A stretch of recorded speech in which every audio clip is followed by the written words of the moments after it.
உங்க விருப்பப்படி life partner கிடைக்கணும்னா கீழே இருக்கிற லிங்கை கிளிக் பண்ணுங்க. உடனடியா ஃப்ரீயா ரெஜிஸ்டர் பண்ணுங்க.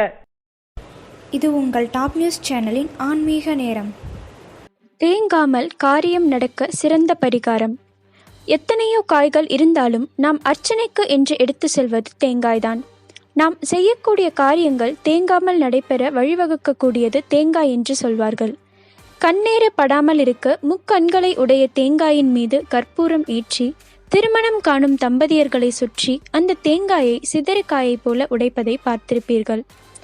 தெய்வங்கள் திருவீதி உலா வரும் பொழுது அவை நகர்வலம் முடிந்து கோவிலுள் மீண்டும் செல்லும் போது தேங்காயை எடுத்து தெய்வ சிலைகளை சுற்றி தேங்காயை வீதியில் உடைப்பார்கள். 3 கண்களை உடையதாக இருப்பதால் தான் இதனை முக்கண்ணரின் அம்சம் எனவும் முழுமுதற் கடவுள் விநாயகரின் அம்சம் எனவும் நம் முன்னோர்கள் சொல்லி வைத்துள்ளனர்.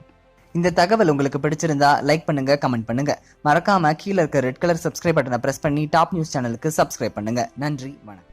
சரியான நபரை உங்கள் வாழ்க்கை துணையாக தேர்ந்தெடுக்க தமிழகத்தின் நம்பர் 1 சேவை மையத்தை அணுகவும். Free registration. ஒவ்வொரு கம்யூனிட்டிலையும் பல ஆயிரக்கணக்கான சாய்ஸஸ். உங்களுடைய ஜோடி பொருத்தமும் ஜாதக பொருத்தமும் துல்லியமாக பார்க்கலாம். உங்க விருப்பப்படி லைஃப் பார்ட்னர் கிடைக்கணும்னா கீழே இருக்கிற லிங்கை கிளிக் பண்ணுங்க. உடனடியா ஃப்ரீயா ரெஜிஸ்டர் பண்ணுங்க.